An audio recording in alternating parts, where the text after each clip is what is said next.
Welcome everyone to Mail Fuzz TV. I am Peter and today I'm going to be talking about the Twilight Zone Season 5 Episode 14.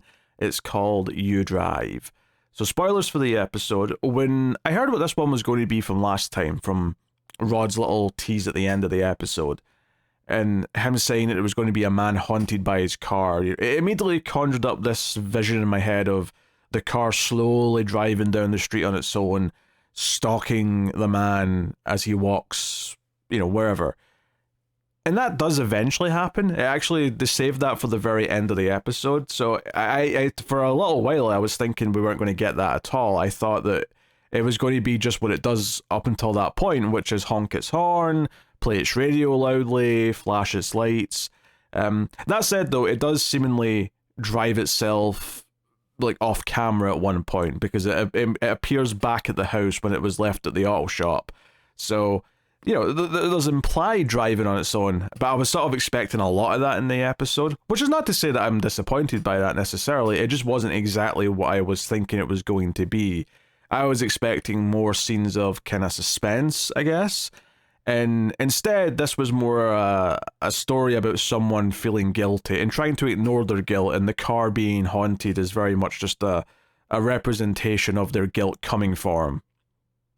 So, yeah, it's this middle-aged guy. He hits a kid by accident in his car when he's distracted thinking about work at the start of the episode, and he gets scared. He doesn't want to face the consequences, so he runs away in the heat of the moment.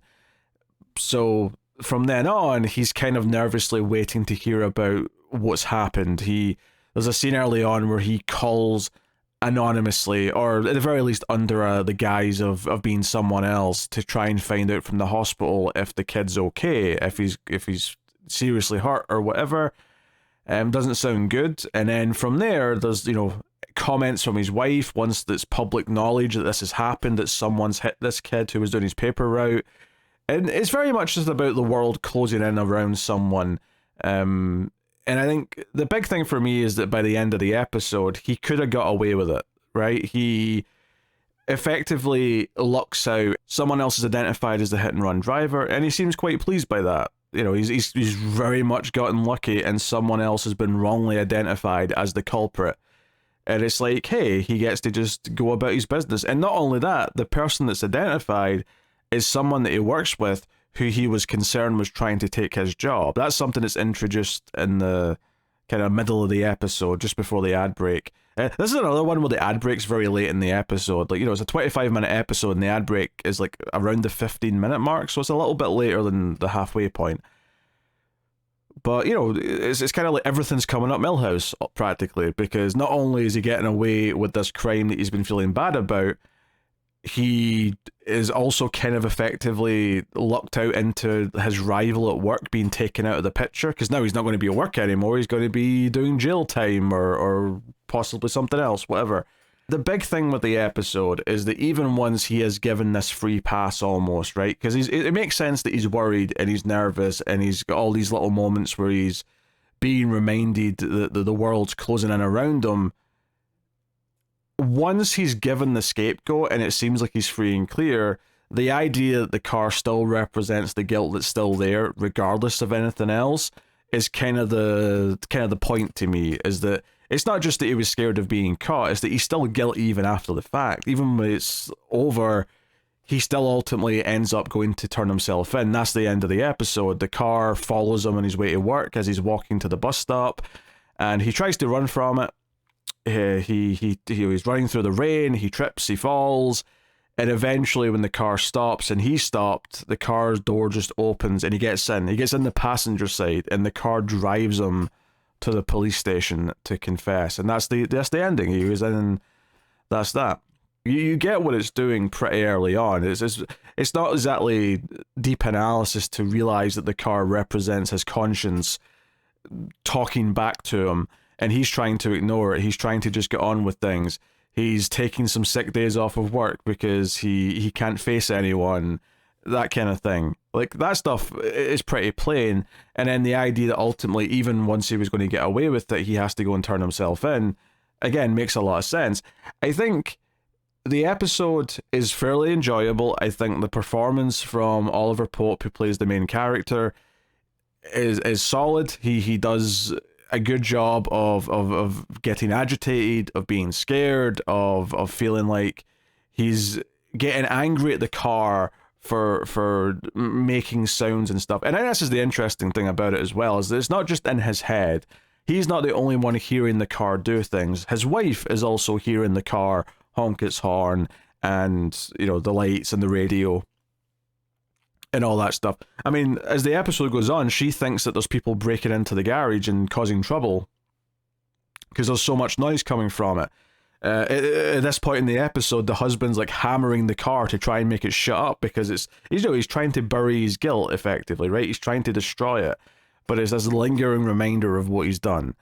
So I think all that stuff is really solid. The core meaning of the story is, there's very little flaw to it, really. I think what was maybe less exciting to me, and part of this might have been my expectations when I heard this was going to be about a car that was haunting someone, is that the actual ways the car haunts them, like I was getting at the start of this review, is a little bit more subdued than I think I was expecting. It's a lot of stationary stuff when it's just sitting in the garage at the house. It's not necessarily out, following him and things like that, again, until the very, very end when it's kind of making its end point. The car stuff itself was easily the weakest part of the episode, and that was a little disappointing because it kind of felt like the selling point of the episode. And I think case in point, for me, it was the human interactions that were far more interesting. It was moments where the wife is talking about, oh, hey, did you hear what happened to that kid on the street? Some monster knocked him down. I hope they get him. Like, she's adamantly against whoever did this and calling him a monster. Likewise, when the co-worker comes over, the one that the main character doesn't like, he comes over to say, hey, I did a bunch of your work for you to make your life easy, and main character gets kind of mad and says, oh, you just want my job. But before the co-worker leaves, he starts talking to the wife, and he says, oh yeah, did you hear about that kid?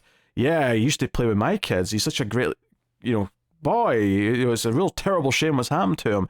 And as they're having this conversation, the main character is on the couch in the background with his back turned to them. He's trying to, he's kind of pretending he's sick to an extent, but he's sort of got his back to them, like he's trying to shun them out, but he's having to hear this entire conversation, and you can see him kind of turning as they're saying these things that are related to what he's just done. Those moments are really good, and they're by far my favorite thing in the episode. Those moments where he's having to hear the consequences of what he's running away from was far more interesting to me. The car stuff, funnily enough, ended up being the lamest part of the episode, barring maybe the very ending. And that's kind of a weird thing to sort of wrap my head around my overall feelings because of that, because I think the character story is pretty solid, but the Twilight Zone part, the part that makes it supernatural or science fiction, is the weak element. You almost didn't need it, bizarrely. That said, though, it does make it obvious. It's like a, it's literally a car horn going off saying he feels guilty, right? His conscience is not at rest, even if he's pretending he is. Even if once he thinks someone else has been caught for it, he's like, that everything works out nicely. But of course, that's when the car gets its loudest. That's when things really ramp up that night. Because he was almost considering of just living happily ever after now, but his conscience wouldn't let him. So yeah, it makes that stuff more obvious. But the actual, I don't know, spectacle, I suppose, if you will, of the car being something that's doing something on its own and haunting this man is just okay. But the actual character story makes the episode kind of overall pretty good. So it's kind of a weird recommendation as a Twilight Zone episode, but as just a story on its own, it's certainly not bad. And like I say, it's the human interactions. Anytime he's having to hear his wife talk about what's going on, or when she's questioning why he's doing something or where the car is, or at one point in the episode she takes the car to get fixed and the car just stops moving. It refuses to keep going once it gets to the corner where the car accident happened, where the hit and run happened, and she has to get out and call the auto shop or the tow trucks or whatever. And it's kind of this thing where it's mysteriously stopped moving, but when she gets back home, it turns out the car's already back in the garage. It's a good little, ooh, it did something spooky kind of thing. I think it is interesting, though, that the wife is hearing and seeing a lot of evidence of the car stuff. To me, that kind of represents that as this man's wife, she is recognizing the signs that there's something not quite right. Like, if you know, her hearing and seeing all these signs of his conscience is just kind of a representation that in a relationship, your spouse would probably recognize that you're feeling bad about something and start to notice those things. But in this story, because of Twilight Zone, what she's noticing is the thing that's manifested out of those feelings, which is the car doing all this stuff. But anyway, that's another pretty good episode of Twilight Zone. Despite all my kind of, you know, despite my critiques of the car element not actually feeling like it's a big deal or the most impressive thing in the episode, I still think it was a solid story, and I really liked last week's episode too. Again, not completely flawless, but by the end, a good enough character story. I think we're having a nice little run of episodes right now, it feels like, of not like the best episodes of the show, but kind of solid episodes of the show. And I think at this point in season 5, I'm quite happy with that. Because we're inevitably going to hit a stinker, right? It's going to happen. We're going to hit a stinker, and I think these have been good stories these past few episodes, and you know, that's good. That's great. So, Rod did come on at the end, of course, and actually, that reminds me. Before I talk about that, I will give not really a critique per se, but an observation about the opening of this episode. It felt like there were a little. They weren't quite super confident about the opening scene of the episode, because I noticed that immediately Rod's narration came in as soon as the episode started, which is fine, that's not necessarily a big deal, but then it stopped as the actual hit and run happened, and then some of the scene played out, and then once the guy get back in his car, the narration came back in, and then it cut to Rod. It did the pan to where he's standing in the scene, and he does his intro. And I thought that was a little odd that it kind of stopped and started, and then we also got the face to camera, which he hasn't always done in the show. We've not always had that at the start, I don't think. I think there's been times when he hasn't. He's just, you know, it's just been narration or whatever. But it felt like having that extra bit of narration before the hit and run felt like they were maybe worried that they needed something else to just set up the story, and maybe they weren't confident that it was excited enough until he hit the kid or something. I don't know. It felt like they were being a bit overly cautious by making sure Rod was introducing it immediately, because it was so quick this episode. So I just wanted to mention that. And it's not even like it comes off as bad necessarily. It's just, it felt just a little bit different to most of the other intros to the show, that it stuck out as maybe them being worried that they had to just kind of like add some extra narration at the start to get it going for whatever reason. But anyway, Rod came on at the end and talked about the next episode, which he said it was set in space, like on a space voyage of some kind. But he did mention hibernation, or maybe, I think that was the word they used, but you know what I'm talking about, the cryo sleep or whatever you want to call it. So the episode's called The Long Morrow, and the description on IMDb is, before leaving on a decade-long solo mission, astronaut Douglas Stansfield meets a woman and falls in love. It's probably too much of an obvious call to say that the whole episode's going to take place in his head while he's in cryosleep.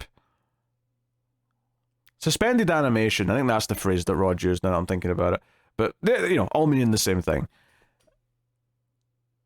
That seems like the obvious thing that's going to happen here, so I hope that if that is what's happening, that it's not treated as an end of episode twist, because that feels kind of obvious. Even just from Rod's description mentioning the fact that he's going to be in this situation feels like it's something that can't be the twist, right? It can't just be the twist that it's all in his head. But that description makes me worry that we're going to think we're before the voyage, but then it's going to turn out that we're already in the voyage, and that's the reveal. So I hope it's got a little bit more going for it than that. Often I'm wrong when I read these descriptions and I have expectations about the episode. Sometimes I'm right, but sometimes I'm wrong. So I'm hoping this is one where there's a bit more to it than what I'm reading. But I do like space stories, and I'm all for this kind of thing. So we'll see how it is next time. But that is my thoughts on You Drive. So let me know what you thought of this episode in the comments. And of course, you can like, subscribe, and all the usual YouTubey things. It helps out a bunch if you do. More people will find the channel that way. And of course, you can support everything over at patreon.com/MailFuzzTV. But thank you once again for watching or listening. I always appreciate it. Keep watching TV in the Twilight Zone.